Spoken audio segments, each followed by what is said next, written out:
Summer, 1943. The Allies had just won their first major campaign on European soil. But behind closed doors, a different kind of battle was already underway. A British field marshal, celebrated, decorated, and supremely confident, was pushing for something that shocked the entire Allied command. He wanted an American general removed, not because that general had failed, not because he had retreated, not because he had cost lives, but because he had won, decisively, publicly, and ahead of schedule. The man whose opinion would carry the most weight in that decision was not in the Mediterranean. He was not in London. He was not in Washington. He was thousands of miles away in the Pacific. And according to several later accounts, what he said next stopped the conversation cold. To understand how this moment came about, you need to go back to the planning stages of Operation Husky, the Allied invasion of Sicily.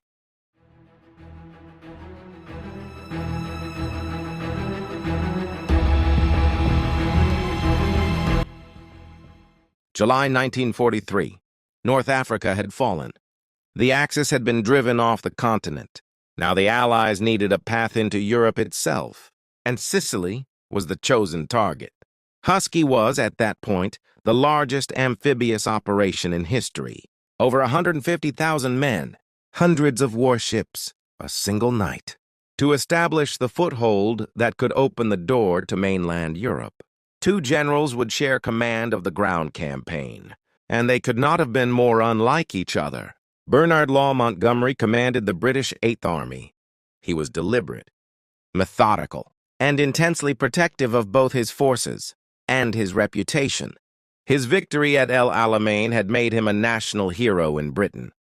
He moved carefully. He prepared exhaustively. He never committed his forces until the conditions for success had been fully established. George S. Patton commanded the newly formed American Seventh Army. Where Montgomery calculated, Patton charged. Where Montgomery waited, Patton moved. He believed that speed was not just an advantage. It was a weapon in itself. Strike before the enemy can recover. Move before they can regroup. Hit before they can reinforce. The original plan for Husky assigned Montgomery the leading role. Patton's Seventh Army was positioned largely to guard the British left flank, while the Eighth Army advanced northward toward Messina, the strategic port whose capture would signal the end of Axis resistance on the island. In the plan as written, Patton was the supporting act. He had no intention whatsoever of remaining one. The landings went ahead on the night of July 9th to 10th, 1943. Rough seas, scattered airborne drops, chaos on the beaches. But the beachheads held, and Allied forces began pushing inland. What followed in the days after the landings, however, began to expose a fault line that had always existed beneath the surface of the Allied command. Montgomery's advance in the east ran into serious resistance almost immediately. The volcanic terrain around Mount Etna was brutal, steep, narrow, easily defended. German forces knew exactly how to use it. The Eighth Army's momentum slowed to a grind. Montgomery's response was to request that road networks, already in use by American forces, be reallocated to support his advance. General Harold Alexander, commanding the overall ground forces, approved the request. Patton was told to step aside. The frustration inside the American command was immediate. Soldiers who had fought to secure that ground were now ordered to yield it. Not to the enemy, but to their own allies. Patton kept his official communications controlled, but privately, he was furious. When Alexander eventually offered him limited authorization to push northward, Patton did not move cautiously. He drove with everything he had. If you watched our previous video, Montgomery thought he had Messina, until Patton arrived. You already know how that drive ended. Patton executed amphibious landings along Sicily's northern coast, bypassed German defensive lines, and pushed his forces at relentless pace toward Messina. His men entered the city on August 17, 1943, hours before the British arrived. It was a highly public humiliation for the Eighth Army, and it planted the seeds of a confrontation that would reach all the way to the Pacific. But the story did not end there. The weeks following the fall of Messina brought a new and far more complicated chapter. Montgomery, in conversations with senior British officers, and in communications passed upward through the chain of command, made his feelings unmistakably clear. He argued that Patton had operated without proper authorization, that he had redirected resources away from the primary campaign, that he had turned a coordinated Allied operation into a personal and national publicity effort. Whether Montgomery formally submitted a written demand for Patton's removal remains a question historians continue to examine. What is not in question is that his position was expressed at the appropriate levels, communicated to the right people, and reached influential ears in both London and Washington. This raised an important question inside the Allied High Command. Was the general who had just humiliated the British at Messina about to be removed because of it? However, something else was already in motion, something entirely separate from Montgomery, and potentially far more damaging to Patton's career. In early August 1943, while still in Sicily, Patton had visited two field hospitals on separate occasions. On both visits, he encountered soldiers suffering from what the military then called battle fatigue, severe combat stress, the kind that left men unable to speak, unable to move, unable to function.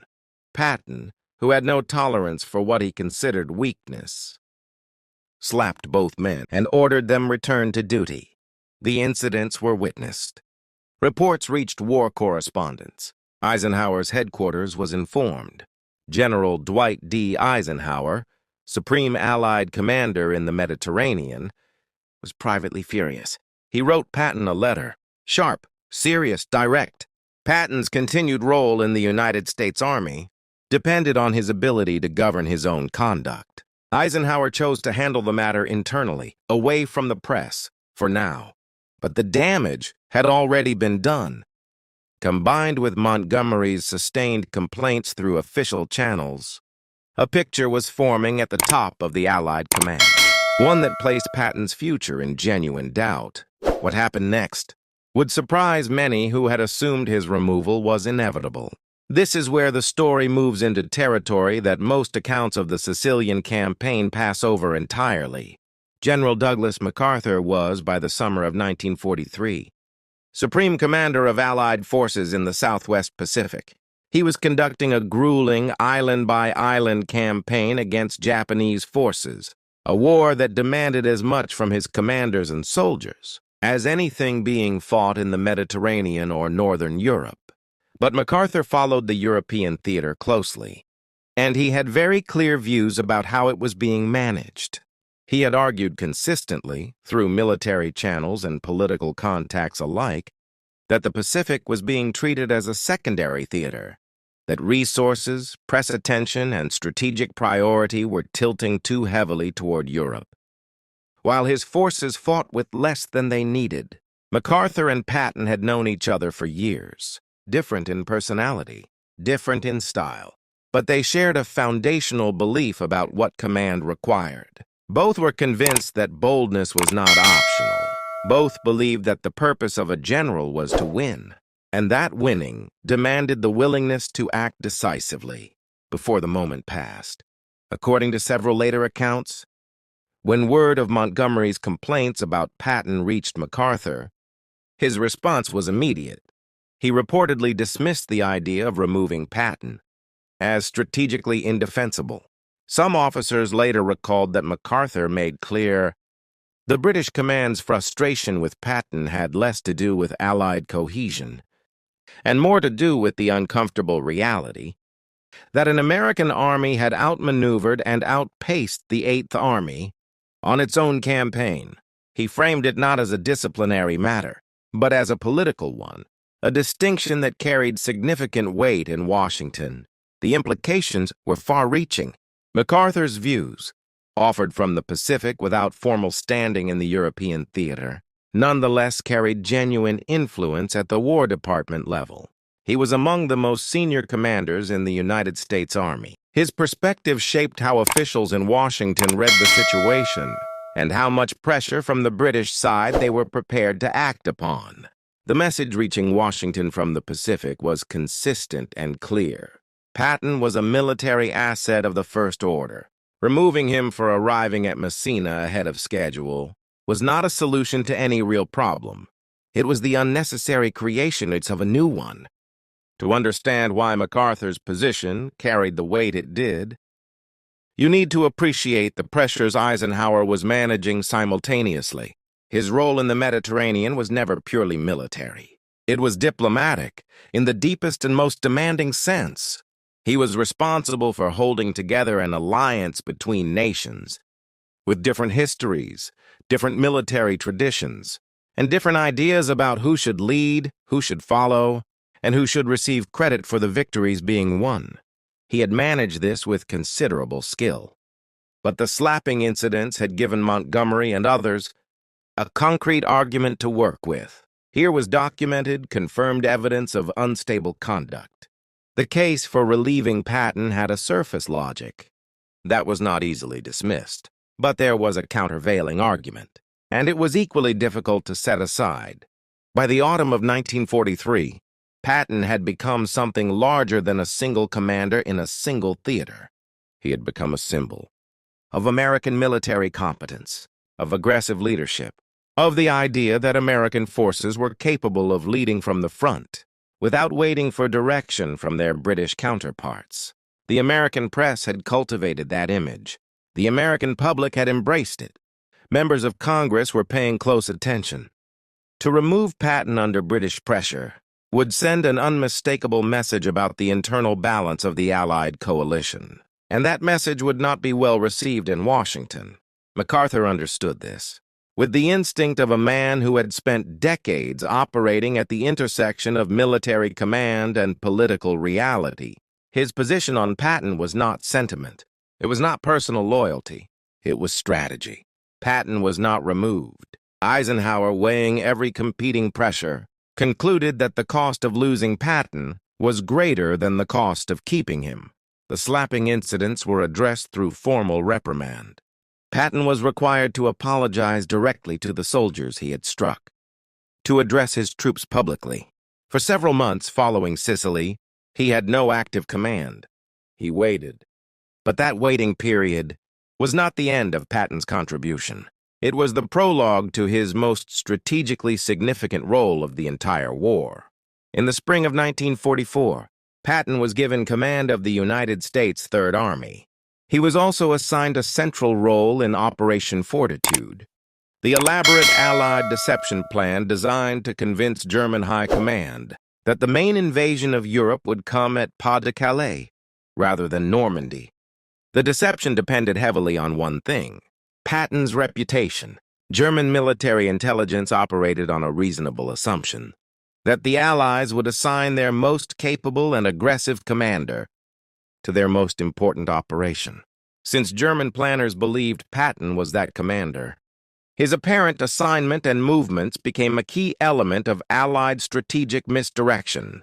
His presence in the deception scheme helped hold German armored reserves in place for critical weeks after the Normandy landings. The very reputation Montgomery had argued should be ended had become one of the most effective strategic tools the Allied command possessed. Montgomery went on to command 21st Army Group through Northwest Europe. His disagreements with Eisenhower over grand strategy continued through the autumn and winter of 1944. His relationships with American commanders remained strained throughout. Neither man forgot Sicily. Neither quite forgave the other for it. So what does this episode genuinely reveal? It reveals that the Allied coalition, presented publicly as a unified, seamless force, was sustained at its highest levels by a continuous and exhausting negotiation between competing national interests, competing personal ambitions, competing definitions of what military success was supposed to look like. Montgomery's position was not without logic. Patton had operated beyond the boundaries of his assigned role in Sicily, but procedure alone was not the full measure of the situation. What Patton demonstrated at Messina was initiative, the ability to see an opportunity, judge its value faster than the enemy could respond, and commit to it without waiting for authorization that might arrive too late. That quality is not a liability in war. It is among the most difficult to cultivate and the most valuable to retain.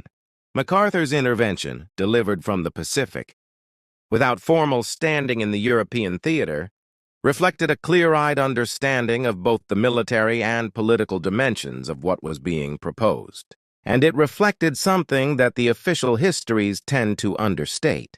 Rivalries between Allied generals were not simply personal inconveniences.